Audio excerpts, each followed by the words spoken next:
할렐루야. 할렐루야. 아멘.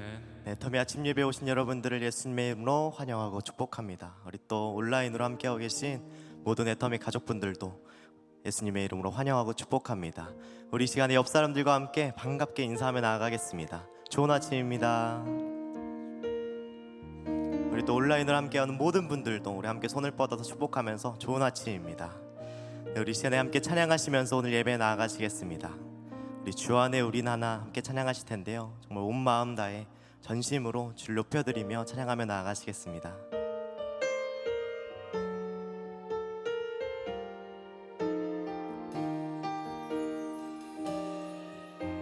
주 안에 우린 하나, 주 안에 우린 하나, 모습은 달라도 예수님 한 분만 바라네.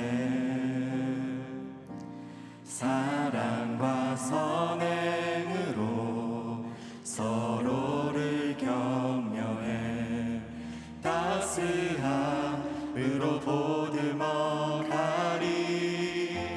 주님 우리 안에 함께 하시니 형제자매의 슬픔과 슬픔 느끼네.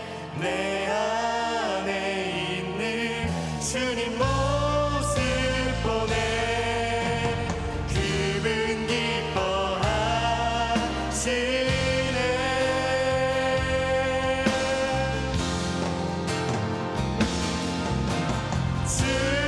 주님을 통해 계획하시니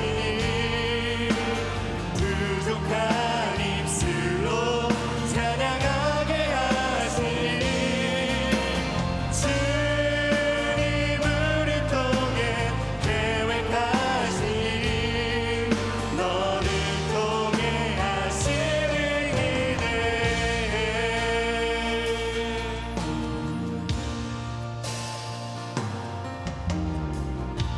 주 안에 우린 하나, 모습은 달라도 예수님 한 분만 바라네. 사랑과 선행으로, 사랑과 선행으로 서로를 격려해 따스함으로 보듬어 가리.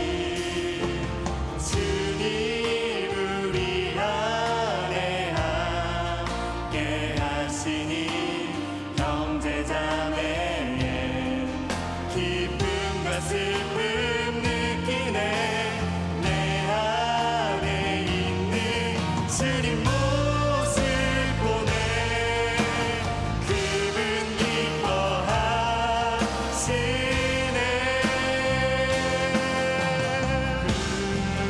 주님 우리 통해 계획하신 부족한 입술로 찬양하게 하시니. 주님을 통해 계획하시니 너를 통해 하시는 일에. 주님을 통해 계획하시니 부족한 입술로 찬양하게 하시니. 주님을 통해 계획하시니 너를 통해 하시는 기대. 너를 통해 하시는 기대. 너를 통해 하시는 기대. 할렐루야. 이렇게 옹호의 박수 올려드리겠습니다. 네, 우리 시간에 커뮤니케이션 팀의 헤이즐님 나오셔서 오늘 예배를 위해 기도해 주시겠습니다. 묵시가 없으면 백성이 방자히 행하거니와 율법을 지키는 자는 복이 있느니라. 아멘. 하나님의 백성들에게 언제나 꿈과 소망을 주시는 주님 감사합니다. 하나님의 비전과 예언이 기록되어 있는 성경을 주신 것도 감사합니다. 성경 말씀을 통해 저희들 한 사람 한 사람이 무장되어서 이 땅에서 하늘의 뜻을 이루어내는 자들로 세워지기를 기도합니다. 애터미 임직원들의 영을 더 깨워주시고 예수 그리스도의 묵시와 율법으로 하나 되어 하나님의 비전을 이루는 강한 군대로 일어나게 하여 주시옵소서. 하나님, 이 시간은 저희의 죄를 회개하기를 원합니다. 하나님께서 저희를 부르신 진짜 꿈과 비전을 잊어버린 채 삶의 연단과 괴로움으로 자기 연민에 치우쳐 있었음을 회개합니다. 또한 내 힘으로 그 꿈을 이루고자 하나님이 역사하실 틈을 내어드리지 못한 교만 또한 회개합니다. 우리는 연약한 죄인들이오니 십자가의 보혈로 덮어주시고 용서하여 주시옵소서. 오직 주님의 영광을 위해 살아가게 하시고 모든 영광 받아주시옵소서.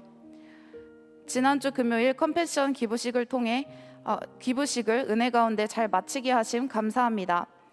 애터미를 통해 전 세계 어린이들이 복음 안에서 양육받고 먹고 입게 해주셔서 감사합니다. 저희 모두 십자가 앞에 빚진 자임을 기억하며 가난한 자들의 친구 되셨던 예수님의 본을 따르게 하여 주시옵소서. 컴패션을 통해 수혜를 받은 어린이들이 예수님처럼 아름다운 청년들로 자라서 하나님 나라가 세계 곳곳에 확장되고 확장되게 하여 주시옵소서. 박한길 회장님을 위해 기도합니다. 회장님 영육을 더욱 강건케 하시고 하시는 모든 일마다 기름 부어 주시옵소서. 하나님의 날카로운 지혜 지식과 통찰력이 날마다 새롭게 부어져 애터미를 통해 하실 하나님의 모든 일과 사역들이 회장님을 통해 빠르게 완성되게 하여 주시옵소서. 주의 자녀들에게 구하는 것보다 더 크고 좋은 것을 주시길 원하시는 하나님, 사탄이 속이는 세상의 기준 앞에 굴복하지 않고 모든 산의 크리스천들이 언제나 주님의 좁은 길을 선택하며 다니엘과 같이 뜻을 정하고 마음을 정해 주만 섬기게 하여 주시옵소서. 그리고 그런 자들 위에는 하나님의 편애적인 은총과 사랑이 부어져 눈에 띄도록 아름답고 크게 쓰임받게 하여 주시옵소서. 믿는 자들이 담대하게 신앙 고백할 수 있는 분위기가 더 살아나게 하시고 강한 선교의 영을 부어주셔서 언제 어디서나 복음을 전파하며 세월을 아끼는 애터미 임직원들이 되게 하여 주시옵소서. 이 모든 일을 이루실 약속과 성취의 하나님을 경배하고 찬양합니다. 감사드리며 예수님의 이름으로 기도드렸습니다. 아멘.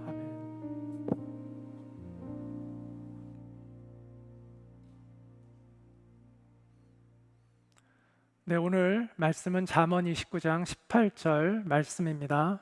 묵시가 없으면 백성이 방자히 행하거니와 율법을 지키는 자는 복이 있느니라. 오늘은 How to Live의 꿈이라는 내용을 가지고 여러분에게 꿈에 대한 이야기를 좀 하려고 합니다. 사람들은 꿈 또는 비전이라고 하면 어떤 일을 하고 앞으로 또 무엇을 성취할 것인가 라는 것을 보통 이야기를 하죠. 근데 그 꿈은 저는 what to do의 꿈, 무엇을 할 것인가의 꿈이라고 생각합니다. 그런데 꿈에는 what to do의 꿈만이 있는 게 아니라 저는 how to live, 어떻게 살 것인가도 하나님이 주시는 꿈이라고 생각합니다. 그리고 하나님이 더 중요하게 여기시는 꿈은요, what to do가 아니라 how to live입니다. 제가 청소년들에게 꿈이 무엇이냐고 물으면 그들에게 가장 많이 듣는 대답은 아직 잘 모르겠습니다 라는 대답을 많이 듣습니다. 그 다음으로 자주 듣는 대답은 나는 사업가가 되고 싶습니다, 나는 의사가 되고 싶습니다, 또 나는 영화 감독이 되고 싶습니다, 이런 직업들을 이야기를 합니다. 근데 제가 묻고 싶은 것은 그들의 장래 희망 직업이 아니거든요. 근데 많은 사람들이 꿈을 곧 장래의 희망 직업 정도로 이렇게 생각하고 있는 것 같아요. 제가 알고 싶은 것은 그들이 장래에 어떤 희망 직업을 갖고 있느냐를 듣고 싶은 것이 아닙니다. 사람은 직업은 변할 수 있어요. 의사가 되었다가 벤처 사업가가 되었다가 정치가가 되었다가 이럴 수 있는 거잖아요. 요즘 정치인 중에 한 사람도 또 그러한 과정을 거친 사람이 있습니다. 제가 듣고 싶은 것은 그러한 직업이 아니라 그가 소중히 여기는 가치, 그는 어떤 가치를 가지고 살고 있는지, 그의 인생을 이끌어가고 있는 그 중심이 무엇인지를 알고 싶은 거죠. 그런데 그에 대해서 분명하게 대답을 해주는 사람을 만나는 것은 쉽지 않습니다. 여러분은 꿈을 가지고 있습니까? 여러분의 인생에 보람과 의미를 주는 그 가치를 여러분은 알고 있습니까? 그래서 여러분이 하나님이 여러분의 심장에 주신 그 뜨거운 가치 때문에 쓰러져 있다가도 다시 일어날 수 있는 힘을 여러분은 가지고 있습니까? 저는 그것이 진정한 꿈이라고 생각합니다. 꿈을 우리가 보통 이제 비전이라고 이제 부릅니다. 비전이라는 건 말 그대로 사전을 찾아보면 눈에 보이는 것을 의미합니다. 우리가 눈에 보이는 것이 비전이잖아요. 그러니까 눈에 어떤 광경이 보이는 것이죠. 그런데 하나님이 주시는 비전의 중요한 기초는요, 우리 마음의 눈으로 보이는 거예요. 뭐가 보이냐면 하나님 앞에서 어떻게 살아야 하는지의 그림이 보이는 거예요. 이게 바로 How to Live의 꿈입니다. 이것을 우리는 가치관이라고도 표현을 하는 것이죠. 저는 이러한 꿈에 대한 관점, 무엇이 되느냐의 꿈보다 어떻게 사느냐에 대한 꿈이 더 중요하다라는 관점을 가지고 성경을 다시 보게 되었습니다. 그러면서 확실하게 깨닫게 된 것은 성경에 나온 모든 위대한 하나님의 사람들은 하나님이 무엇이 될 것인지를 구체적으로 가르쳐 준 사람이 아무도 없었다는 거예요. 아예 안 가르쳐 준 사람이 많았고, 또 가르쳐 줬다 하더라도 아주 애매하게 두리뭉실 이렇게 가르쳐 주셨을 뿐이지 아주 구체적으로 그 사람이 무엇이 될 것인지를 알려준 사람은 없었다는 것입니다. 대신에 하나님은 예외 없이 하나님의 백성들을 부르시고 어떻게 살아야 하는지에 대한 꿈을 구체적으로 심어 주셨습니다. 그리고 그들을 그렇게 훈련시켜 가셨습니다. 하나님과 동행하는 법을 배우게 하시고, 또 하나님을 믿고 의지하는 법을 가르쳐 주시고, 하나님의 말씀을 지켜 행하도록 그를 가르쳐 주시는 것을 보게 됩니다. 우리가 성경에 한번 예를 들어볼까요? 성경에서 꿈하면은 가장 많이 이야기하는 게 요셉, 또 뭐 아브라함, 이런 사람들입니다. 사람들은 아브라함과 요셉이 아주 구체적인 비전을 가지고 그 비전을 성취한 사람인 것처럼, 그러니까 무엇이 될 것인지에 대한 구체적인 비전이 있고 그 비전을 성취한 것처럼 그렇게 오해를 합니다. 그러나 결론부터 말씀드리면 그렇지 않았다는 거예요. 하나님이 이들에게 주신 그 what to do, 무엇이 될 것인지의 꿈은 매우 애매했습니다. 먼저 우리가 아브라함의 꿈을 볼까요? 아브라함에게 하나님이 주신 무엇이 될 것인지라는 그 꿈은 복의 근원, 열국의 아비입니다. 이거 정말 애매하지 않습니까? 아브라함이 복의 근원이 된다는 것이 무엇을 의미하는지 알고 살다 죽었을까요? 저는 그걸 감히 헤아리지 못했을 것 같아요. 아브라함이 열국의 아비가 된다는 것을 감히 그 사람이 온전히 이해했을까요? 저는 그냥 하나님이 내가 복의 근원이라니까 근원인가 보다, 열국의 아비가 된다니까 그런가 보다 라고 하다가 죽었을 것 같아요. 아브라함에게는 자식이 총 8명밖에 없었습니다. 원래 이삭이라는 그 아들을 하나님이 주시려고 했는데 그 전에 사고 쳐서 이스마엘이라는 아들을 낳죠. 그 다음에 이제 믿음으로 이삭을 낳고, 그 이후에 이제 그 아내가 죽고 다시 결혼을 해가지고 6명의 아들, 그래서 총 8명의 아들이 있어요. 그 8명의 아들 가지고 무슨 열국의 아비, 너무 거창하잖아요. 그 당대에 그 말의 의미를 아브라함은 이해하지 못했을 거예요. 자, 요셉의 꿈은 무엇입니까? 요셉의 꿈은요, 형들의 곡식단이 자기의 곡식단에게 절하는 꿈입니다. 자기 집안에서 제일 잘 나가는 사람이 된다는 거죠. 또 해와 달, 그 부모님을 의미하는 거예요. 아버지와 어머니, 해와 달과 11개의 별들이, 자기 형제들이 자기에게 절을 하는 꿈을 꿉니다. 이것도 뭐예요? 자기 집안에서 제일 잘 출세하는 사람이 된다는 거죠. 근데 이게 애매하지 않습니까? 이게 뭐 파출소 소장이 된다는 건지, 뭐 국회의원이 된다는 건지, 뭐 대통령이 된다는 건지 하나님이 구체적으로 알려준 게 없어요. 어쨌든 자기 집안에서 제일 잘 나가는 사람이 된다는 아주 애매한 꿈입니다. 그런데 아브라함과 요셉이 이 와투두의 꿈은 애매했지만 이들은 이것을 통해서 내가 무엇인가 의미 있는 존재가 되나 보다, 하나님이 나의 인생 가운데 개입하고 계시는구나라는 걸 깨닫고 그들의 인생의 초점을 어디에 뒀냐면 내가 그럼 하나님 앞에서 살아야 되겠다, 내가 하나님이 뜻대로 살아야 되겠다라는 것에 그들의 마음을 모으게 하셨다는 거예요. 그 하우 투 리브의 꿈이 구체화되어 있지 않았다면 아브라함은 롯처럼 풍요로운 땅을 선택해서 타락하고 말았을 거예요. 그런데 아브라함은 그러지 않았잖아요.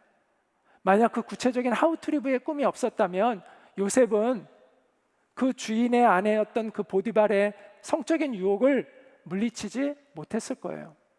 오히려 그것을 출세 삼는 수단으로 여겼겠죠. 그러나 하나님 앞에서 어떻게 살아야 하는지에 대한 그 꿈이 너무나 명확했기 때문에, 그 가치관이 명확했기 때문에 그는 그 유혹을 물리칠 수가 있었던 것입니다.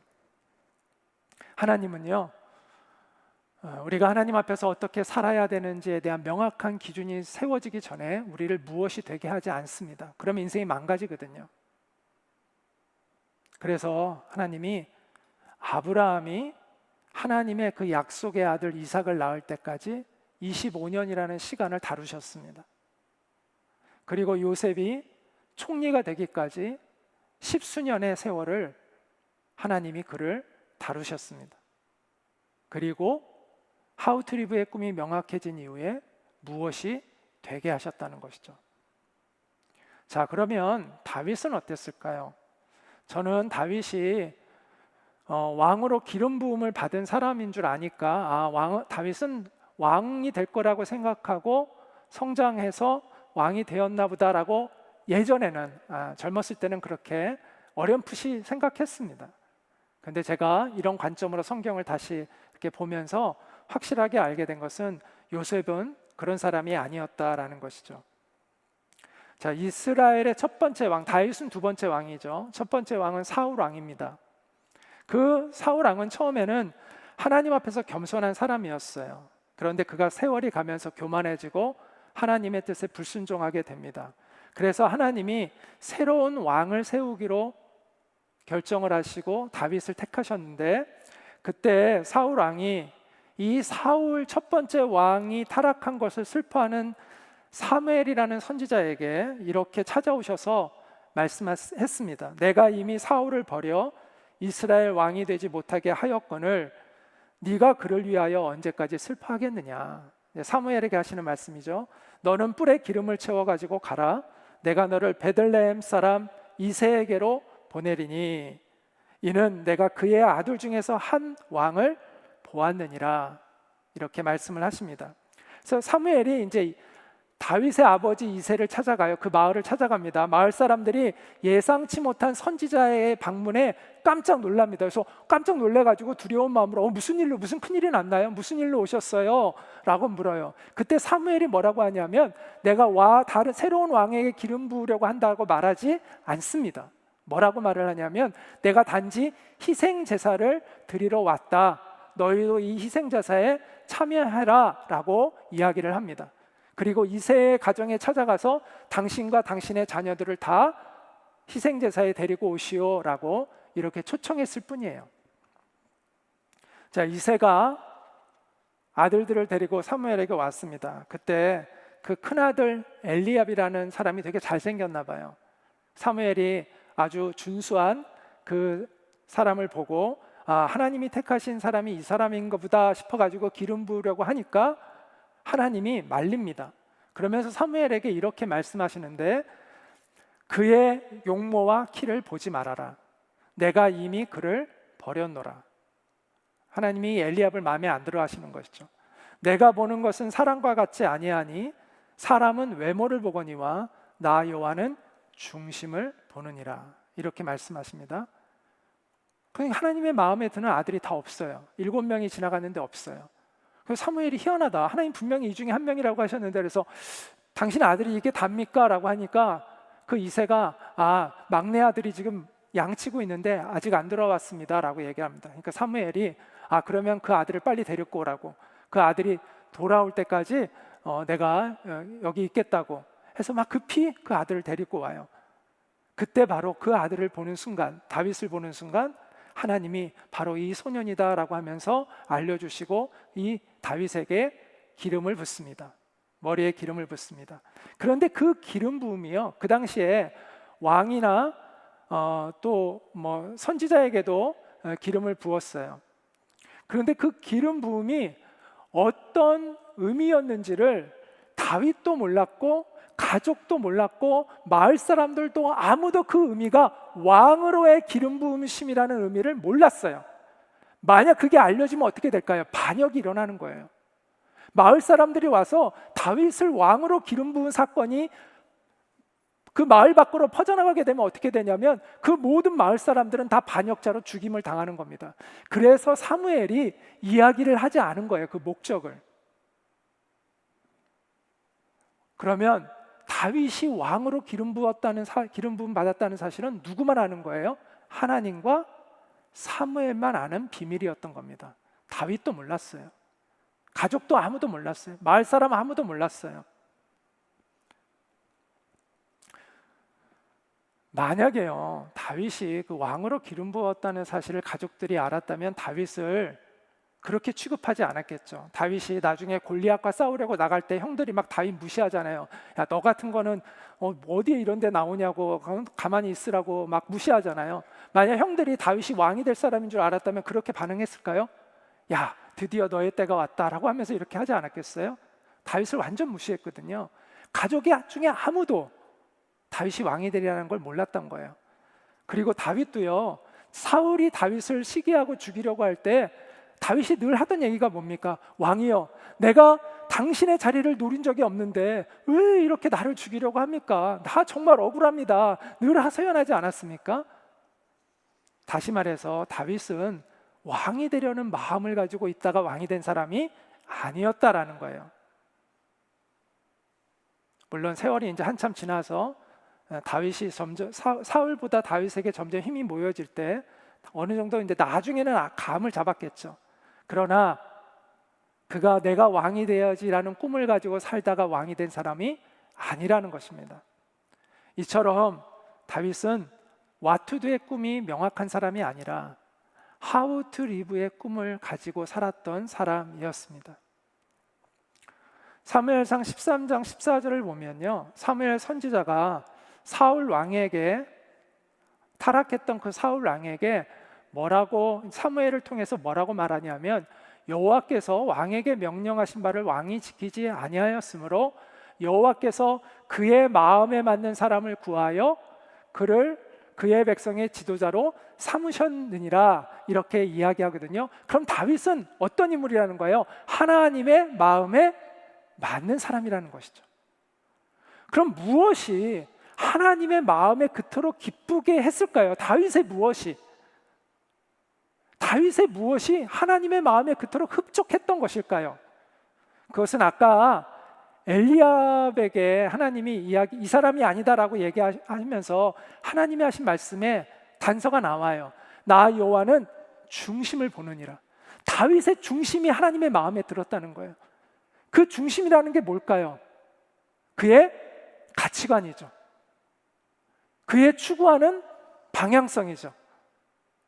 바로 how to live의 꿈이에요. 그의 마음속에 가지고 있던 그 꿈이, how to live의 꿈이 하나님의 마음에 기뻤다라는 거예요.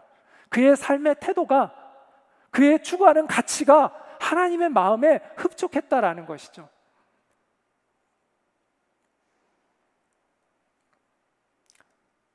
하나님의 마음을 기쁘게 했던 것은 다윗의 외적인 조건이 아니라 그의 내면이었습니다. 다윗이 골리앗과 맞서 싸울 수 있었던 이 용기는요, 그의 가치관과 삶의 태도에서 나온 겁니다. 다윗이 그냥 내가 무엇이 돼야지라는 그 what to do의 꿈만 가지고 있는 사람이었다면 그는 골리앗 앞에 나서지 않을 거예요. 그가 하나님 앞에서 어떻게 살아야 하는지를 가지고 늘 고민했던 사람이었기 때문에 그는 용기를 가질 수 있었던 것입니다. 오늘날도요, 내가 무엇이 되겠다라는 자기 성취의 꿈을 가진 사람들은 진리를 향한 용기를 갖지 못합니다. 어떤 사람만이 진리를 위하여 용기를 내냐면 하나님 앞에서 어떻게 살아야 하는지가 명확한 사람만이 진리를 위하여 용기를 낼 수가 있습니다. 성경에서 가르치는 자기 개발과 세상에서 가르치는 자기 개발은 차원이 다릅니다. 세상에서 말하는 자기 개발은 자신이 원하는 인생의 목표를 세우고 그 목표를 달성해 가는 것을 의미하죠. 내가 무엇이 될지, 또 내가 어떤 직업을 가지고 앞으로 어떤 성취를 이루어낼지, 이런 것을 이제 목표로 세우고 그것들을 성취해 나가는 것을 우리가 흔히 자기 개발이라고 부릅니다. 그러나 성경이 말하는 자기 개발은 좀 다른 차원이에요. 그거와는 다른 차원이에요. 하나님의 마음에 합한 사람이 되고 하나님의 뜻을 이루고 하나님의 사명을 이루는 사람이 되는 것이 성경이 말하는 자기 개발이라고 말할 수 있습니다. 공병호 소장인데요. 이분은 경제학 박사이기도 하고 자기 개발의 대가이기도 합니다. 이분이 자기 개발과 관련된 책을 무려 100권 이상을 출간한 사람인데요. 그가 2014년에 공병호의 성경 공부라는 책을 냈습니다. 그것과 관련해서 어떤 신문 기자와 인터뷰한 내용이 실려 있는데 이렇게 이제 기자가 묻습니다. 자기 개발의 전도사로 불리셨던 분인데 이 책을 자기 개발에 대한 자기 부정 내지는 한계 시인으로 봐도 될까요? 라고 물었어요. 그랬더니 이분이 뭐라고 대답을 했냐면 모든 자기 개발에는 기본적인 테크닉이나 툴이 있습니다. 하지만 펀더멘탈, 기초가 약하면 그 위에 쌓은 테크닉이나 툴이 흔들리지 않겠습니까? 그 펀더멘탈, 그 기초가 바로 신앙입니다 라고 이야기를 합니다. 그러니까 기자가 또 이렇게 묻습니다. 성경에서 말하는 자기 개발과 소장님이 외쳐오신 자기 개발은 다르지 않나요? 그랬더니 이렇게 대답을 해요. 물론 크게 다릅니다. 보통 자기 개발서는 can do spirit, 할 수 있다의 정신이죠. 그런데 성경에서는 하나님의 도우심으로 이루어 나가는 것을 이야기합니다. 굉장히 큰 접근의 차이입니다 라고 이야기를 합니다. 그러니까 또 기자가 이렇게 얘기합니다. 신자의 길에는 행복만 있지 않습니다. 고난이 오고 손해도 볼 수 있는데 책을 내신 것은 그럴 각오가 돼 있다는 말씀이신가요? 라고 물어요. 그랬더니 이렇게 얘기합니다. 예수를 믿는다는 것은 그저 잘 먹고 잘 사는 차원이 아닙니다. 한 집안에 영원히 썩지 않는 소금을 제공하는 일입니다. 인생의 수준을 한 단계 끌어올리는 일이지요.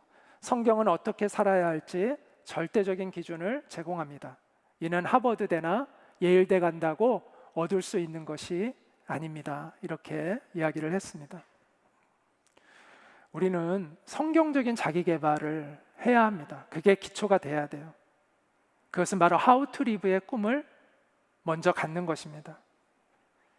그러면 저는 확실히 믿는데 하나님 앞에서 어떻게 살아야 하는지가 명확한 사람을 하나님이 귀하게 반드시 쓰실 거라는 거죠. 그가 그냥 무직으로 놀게 하시겠어요? 그런 사람이 이 세상에 얼마나 된다고? 하나님 앞에서 뜻을 정하고 사는 사람이 얼마나 된다고 하나님이 그 사람의 인생을 무의미하게 살게 내버려 두시겠습니까? 하나님이 반드시 그를 세상으로 유명한지는 모르겠지만 하나님이 기뻐하시는 의미 있는 일에 그를 반드시 사용하실 거라고 믿습니다. 그래서 사실 How to Live의 꿈이 명확하게 되면요, 이 세상에서 무엇을 이루느냐 못 이루느냐는 그렇게 중요하지 않습니다. 왜냐하면 반드시 하나님께서 그를 쓰실 것이기 때문에. 그리고 때로는 그가 상상하지 못했던, 그가 꿈에도 생각하지 못했던 자리에도 오르게 하세요. 요셉이 내가 총리 돼야지 해서 총리가 된 게 아니잖아요. 그냥 어느 날 총리가 돼버린 거잖아요. 자기가 상상하지 않았던 총리가 돼버렸어요. 다윗이 내가 왕이 돼야지 머리에 띠 뚜르고 나는 왕이 될 거야 이래가지고 왕이 된 사람이 아니잖아요. 그냥 어느 순간 왕이 돼버리는 거예요. 왕이 된다는 게 중요한 게 아니라 하나님이 그렇게도 하신다는 것이죠. 제가 하는 이야기는요, 목표를 세우고 열심히 살 필요가 없다 이런 얘기가 아닙니다. How to Live의 꿈이 먼저 세워지는 것이 중요하다는 걸 강조하고 있는 것입니다. 그리고 저는 지금까지 하나님 앞에서 내가 어떻게 살아야 하는지를 가지고 고민한 사람들 중에서 성실하지 않게 살아가는 사람을 본 적이 없습니다. 그런 사람 중에 게으르게 살아가는 사람을 본 적이 없어요. 하우트리브의 꿈이 확실하면요, 열심히 성실히 살아갑니다. 남들이 보지 않는 곳에서도 하나님 앞에서 성실하게 살아갑니다. 자, 그러면 우리가 이 하우트리브의 꿈이 기초라고 했는데 어떻게 이 꿈을 키워갈 수 있을까요? 그것은 하나님의 말씀을 내 가슴에 심는 것입니다. 하나님의 말씀은 살아 움직여요. 살아 역사해요. 그래서 우리 이 말씀을 진지하게 듣는 사람의 마음속에서 막 역사하세요. 활동하세요. 그래서 이 마음속에 그림을 그려주세요. 그래서 우리가 성경을 읽으면 하나님 앞에서 어떻게 살아가야 하는지가 그림이 펼쳐지기 시작해요. 내 마음속에.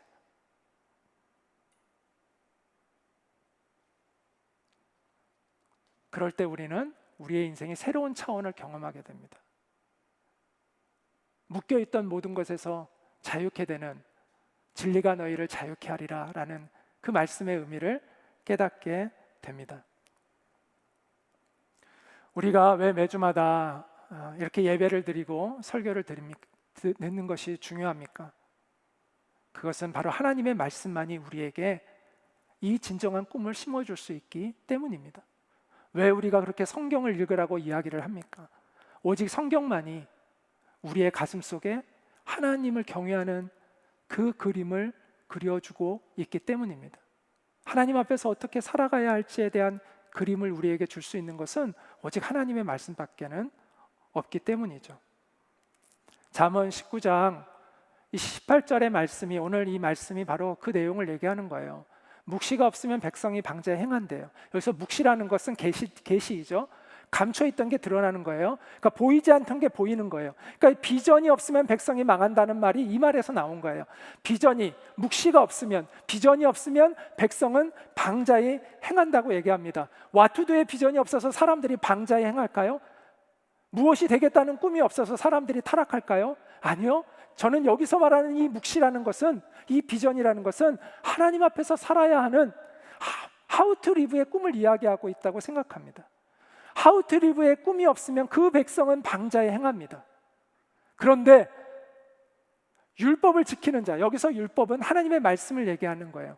하나님의 말씀이 그 가슴에 있는 사람, 그래서 그 하나님의 말씀이 그 사람을 이끌어가는 사람은, 그 말씀을 순종하는 사람은 복이 있다고 얘기합니다. 대조가 되는 거죠. How to live의 꿈이 없는 백성은 방자에 행하지만 하나님의 말씀이 있어서 How to live의 꿈을 가지고 살아가는 사람은 복이 있다라고 말씀하고 있는 것입니다.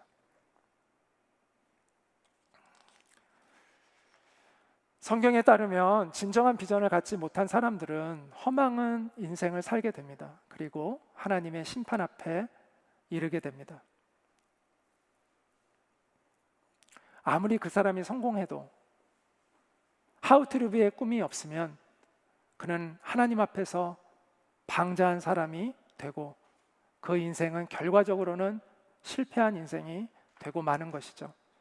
자, 개인뿐만 아니라 공동체도 마찬가지입니다. 나라가 망하는 것은 왕이 없기 때문이 아닙니다. 대통령이 없기 때문이 아닙니다. 대통령 없는 나라가 있습니까? 대통령 되겠다는 사람으로 넘쳐납니다. 왕이 되겠다는 사람들로 넘쳐납니다. 그럼에도 나라가 어렵고 망하는 것은 좋은 왕이 없기 때문이고 바른 대통령이 없기 때문인 거죠. 교회가 무너지는 것도요, 목사와 장로가 없어서 교회가 무너집니까? 목사 되겠다는 사람 많고 장로 다 있습니다. 그런데 좋은 목사, 바른 목사가 없고 좋은 장로, 바른 장로가 없으면 그 교회는 무너지는 것이죠. 가정도 마찬가지입니다. 가정에 아버지, 어머니가 없어서 가정이 무너집니까? 그렇지 않잖아요. 바른 아버지, 바른 어머니가 없으면 그 가정이 어렵습니다. 기업도 마찬가지입니다. 기업도 경영자가 없어서 기업이 무너지나요? 경영자가 부도덕하고 불법을 자행하면 그 기업은 오래가지 못합니다. 그렇기 때문에 우리가 품어야 할 정말 진정한 그 비전은 what to do의 비전이 아니라 how to live, 하나님 앞에서 어떻게 살 것인가의 비전입니다. 이 진정한 비전을 품으시기 바랍니다.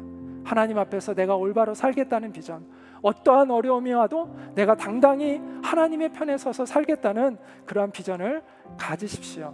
하나님은 그런 비전을 가진 사람들을 통해서 하나님의 뜻을 이 땅에 이루어 가실 것입니다.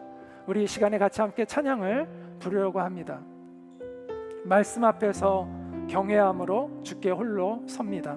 생명의 말씀 읽고 순종해 주를 예배합니다. 기록된 말씀 힘이 있어서, 기록된 하나님의 말씀은 힘이 있어서 진리로 우리를 거룩하게 한다고 말씀합니다. 우리를 하나님의 사람으로 이렇게 세워주는 것은 오로지 하나님의 말씀밖에는 없습니다. 그 말씀 앞에 서는 우리가 되기를 간절히 소망합니다. 우리가 하나님을 경외하는 마음으로 그 말씀 앞에 진실히 설 때 그 기록된 말씀이 힘이 있어서 진리로 우리를 거룩하게 할 것입니다. 우리의 마음속에 하나님 앞에서 어떻게 살아가야 할지에 대한 그림이 그려지고 그 꿈을 이루어 가도록 우리 안에 계신 성령님이 우리를 도우셔서 이 땅을 살리시는 그 하나님의 역사에 우리가 동참하도록 우리를 이끌어 주실 것입니다. 우리가 그 소망 가지고 이 찬양을 함께 부르도록 하겠습니다.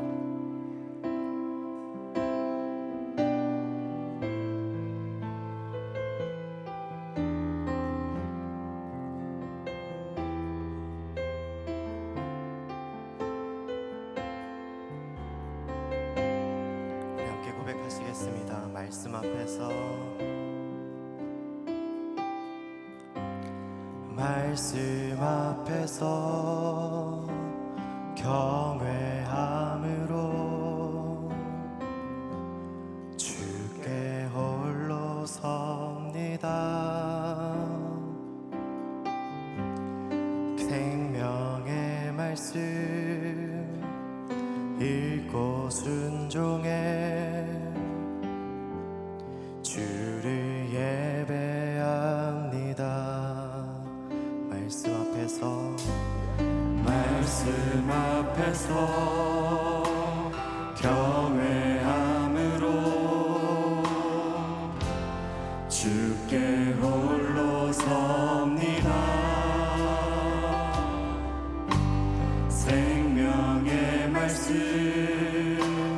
읽고 순종해 주를 예배합니다. 기록된 말씀, 기록된 말씀 힘이 있어서 진리로 우리 거룩해 하며 거룩한 말씀 세세 영원히 복음이 되어 말씀하시네. 하나님 말씀에 두려워 떠는 자, 그 말씀에 생명을 거는 자, 한 사람 찾으시는 주님의 약속을 믿어. 하나님 말씀에 명을 거는 자, 순종하며 주 따라가는 자, 영원한 하나님 나라 이뤄갈 주의 사람아, 일어나라. 주 말씀은 우리를